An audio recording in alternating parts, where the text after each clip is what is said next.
Hello అండి. Welcome to my channel Anu's kitchen and vlogs అండి. ఈరోజు వీడియోలో ఎలాంటి పప్పులు నానబెట్టకుండా ఇన్‌స్టెంట్‌గా బ్రేక్‌ఫాస్ట్ రెసిపీని చూపించబోతున్నాను. నిమిషాల్లో చేసుకోవచ్చనమాట. చాలా సాఫ్ట్‌గా భలే ఉంటాయండి. మీరు కూడా ట్రై చేయండి. చాలా సింపుల్‌గా చేసుకోవచ్చు. చాలా మెత్తగా దూదిల్లాగా ఉంటాయండి. అలాగే మనం ఎన్ని తింటామో కూడా లెక్క తెలియకుండా ఉంటుందనమాట. అంత బావుంటాయి. మీరు ట్రై చేయండి. ముందుగా అయితే ఒక బౌల్ తీసుకొని ఒక హాఫ్ కప్ వరకు అటుకులు తీసుకోవాలి. ఏ అటుకులైనా కూడా తీసుకోవచ్చండి. ఇప్పుడు ఈ అటుకుల్ని 1కి 2 సార్లు శుభ్రంగా వాష్ చేసుకోండి. అటుకుల్లో కొద్దిగా డస్ట్ ఉంటుంది కదా! అదంతా కూడా పోయే వరకు కడిగి నీళ్ళను వంపేసి ఇప్పుడు అందులోనికి ఒక కప్పు వరకు ఉప్మా రవ్వ తీసుకోండి. మనం సూజీ అంటూ ఉంటాం కదా! నార్మల్‌గా ఉప్మా చేస్తూ ఉంటాం. ఆ రవ్వని తీసుకోవాలి. అదే కప్పుతో హాఫ్ కప్పు వరకు పెరుగు తీసుకోవాలి.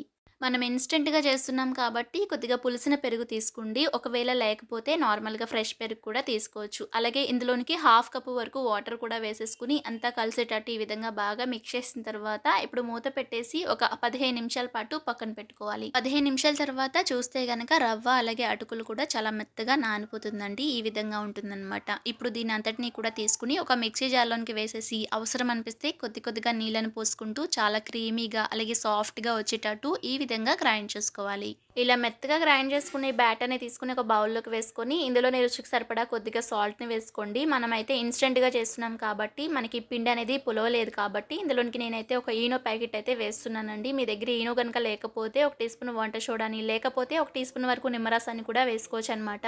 మీరు కూడా ఇలా ఈనో ప్యాకెట్ వేస్తే గనక దీనిపైన కొద్దిగా వాటర్‌ని గానీ, లేకపోతే పాలను గానీ వేస్తే వెంటనే రియాక్ట్ అవుతుందండి. ఇప్పుడు అంతా కూడా ఇలా మిక్స్ అయ్యేటట్టు ఈ విధంగా మిక్స్ చేసుకోవాలి. మనకి ఇలా కలిపేసుకొని దోస బ్యాటర్ లాగా చేసుకోవాలనమాట. అవసరం అనిపిస్తే కొద్దిగా నీళ్ళని కూడా పోసుకోండి. ఇప్పుడు స్టవ్ మీద ఇలా ఒక దోస పాన్ అని పెట్టేసి బాగా హీట్ అయిన తర్వాత మాత్రమే ఈ విధంగా వేసుకోవాలండి. హీట్ అవ్వకుండా వేస్తే గనక మనకి సరిగ్గా రాదనమాట. ఈ విధంగా ఒక గరిటెడు పిండి వేసేసుకొని ఒక 2, 3 సెకండ్స్ పాటు అలా కుక్ చేసుకొని మూత పెట్టేసిన తర్వాత ఇంకొక హాఫ్ సెకండ్ పాటు కుక్ చేసుకోవాలి. 1 మినిట్‌లో మనకి రవ్వ ఊతప్పం అయితే రెడీ అయిపోతుందండి. చూసారు గదా! దీన్నయితే మనం రెండవ సైడు కాల్చాల్సిన అవసరం లేదు. ఈ విధంగా వన్ సైడ్ మాత్రమే కాల్చుకోవాలనమాట. అంతేనండి. ఇదే విధంగా మనం తీసుకున్న పిండి అంతటిని కూడా ఇలా ఒక గరిటెడు పిండి వేసేసి హాఫ్ మినిట్ పాటు లో ఫ్లేమ్‌లో కుక్ చేసిన తర్వాత మూత పెట్టేసి ఇంకొక హాఫ్ మినిట్ పాటు కుక్ చేసుకోవాలి. అంతేనండి. మనకి రవ్వతో ఊతప్పం అయితే రెడీ అయిపోయిందనమాట. ఇన్‌స్టెంట్‌గా చాలా క్విక్‌గా చేసుకునే బ్రేక్‌ఫాస్ట్ రెసిపీ మీరు కూడా ట్రై చేయండి. చాలా సాఫ్ట్‌గా, టేస్టీగా ఉంటుంది. మీకు నచ్చిన చట్నీతో సర్వ్ చేసుకోవచ్చు. మైదా, పెరుగు, వంట సోడా ఇవేమీ లేకుండా ఇన్‌స్టెంట్‌గా పునుగుల్ని ఎలా తయారు చేసుకోవాలో చూపించబోతున్నాను. టేస్ట్ అయితే చాలా చాలా బావుంటాయండి. మీరు కూడా ఒకసారి తప్పకుండా ట్రై చేయండి. అలాగే పైన కరకరలాడుతూ లోపల సాఫ్ట్‌గా చాలా బావుంటాయి. మరి ఇంక అస్సలు ఆలస్యం చేయకుండా ఈ పునుగుల్ని ఎలా తయారు చేసుకోవాలో చూసేద్దాం రండి. ముందుగా బంగాళదుంపలను అయితే స్టవ్ మీద పెట్టేసి ఉడికించుకోవాలి. ఇప్పుడు ఒక బౌల్‌లోనికి ఒక కప్పు వరకు బియ్యం తీసుకోవాలండి. నేను ఇక్కడ రేషన్ రైస్‌తో చేస్తున్నాను. మీరు కావాలంటే నార్మల్ రైస్‌తో కూడా చేసుకోవచ్చనమాట. వీటిని ఒకసారి శుభ్రంగా వాష్ చేసిన తర్వాత ఇందులోనికి నీళ్ళు పోసేసి ఒక 2, 3 గంటల పాటు నానబెట్టుకోవాలి. బియ్యం అయితే చక్కగా నానిపోయాయి కదండీ! ఇలా నానిన బియ్యాన్ని మళ్ళీ నీళ్ళొంపేసి ఒక 2, 3 సార్లు కడిగి తీసుకోండి. అలాగే ఉడికించుకున్నాం కదా! బంగాళదుంపల్ని పైన పొట్టు తీసేసి పీసెస్‌గా కట్ చేసి పక్కన పెట్టుకోవాలి. ఇప్పుడు మిక్సీ జార్‌లోనికి నానబెట్టుకున్న బియ్యాన్ని ఇందులోకి వేసేసుకొని కొద్దిగా మాత్రమే నీళ్ళు పోసుకోండి. మరి ఎక్కువగా వేస్తే గనుక కన్సిస్టెన్సీ అనేది లూజ్ అయిపోతుంది. కాబట్టి కొద్దిగా వేసుకొని ఈ విధంగా అయితే మెత్తగా గ్రైండ్ చేసుకోవాలి. మనకి పిండి అనేది మెత్తగా ఉండాలి. అలాగే మనకి బాగా థిక్ పేస్ట్ లాగా రావాలన్నమాట.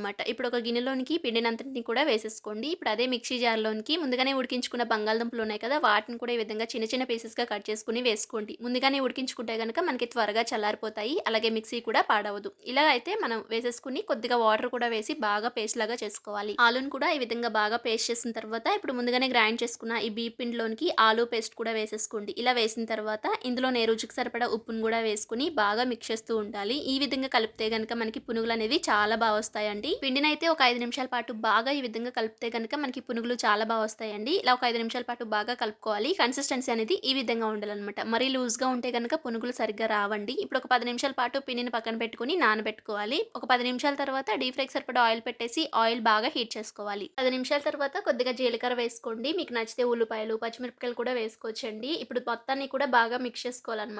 ఇలా కలుపుకున్న తర్వాత ముందుగా అయితే మనం డీప్ ఫ్రైకి సరిపడా ఆయిల్ పెట్టాం కదా! ఆయిల్ ఈ విధంగా హీట్ అయిన తర్వాత చిటి చిటి పునుగుల్లాగా వేసుకోవడమే. ప్యాన్‌కి సరిపడినన్ని కొన్ని వేసుకోండి. మీరు కావాలంటే పెద్ద పెద్దయి కూడా వేసుకోవచ్చనమాట. నేనైతే చిన్న చిన్నగా వేసుకుంటున్నానండి. వేసిన తర్వాత మీడియం టు హై ఫ్లేమ్‌లో పెట్టుకొని పునుగులనైతే ఇలా కలుపుకుంటూ బాగా ఫ్రై చేసుకోవాలి. ఈ విధంగా మంచి కలర్‌లోకి వేగిన తర్వాత తీసేసుకోవడమే. చూసారు కదా ఎంత బాగా వచ్చాయో పొంగుతూ. ఈ ఇన్‌స్టంట్ పునుగులకి కొన్ని టిప్స్ పాటిస్తే సరిపోతుందండి. చాలా వస్తాయన్నమాట. ముందైతే బియ్యాన్ని ఒక 2, 3 గంటల పాటైనా కూడా నానపెట్టుకోవాలి. అలాగే బంగాళదుంపల్ని కూడా చాలా మెత్తగా ఉడికించుకోవాలి. అలాగే మనం గ్రైండ్ చేసేటప్పుడు చాలా మెత్తగా గ్రైండ్ చేసుకోవాలి. ఇలా చేస్తే గనక పునుగులనేది చాలా పర్ఫెక్ట్‌గా వస్తాయండి. టేస్ట్ కూడా చాలా చాలా బావుంటాయన్నమాట. అంతేనండి, ఇన్‌స్టంట్‌గా పునుగులైతే రెడీ అయిపోయాయన్నమాట. పైన క్రిస్పీగా, లోపల సాఫ్ట్‌గా చాలా టేస్టీగా ఉంటాయి. మా పిల్లలైతే భలే ఇష్టంగా తిన్నారు. మీరు ట్రై చేయండి. మీరు కూడా ఒకసారి ట్రై చేసి మీకెలా కుదిరిద్దో కామెంట్ సెక్షన్‌లో కామెంట్ చేయండి. నా వీడియో గనుక మీకు నచ్చినట్లయితే ప్లీజ్ లైక్ చేయండి, షేర్ చేసి సబ్స్క్రైబ్ చేసుకోవడం మర్చిపోకండి. Thank you.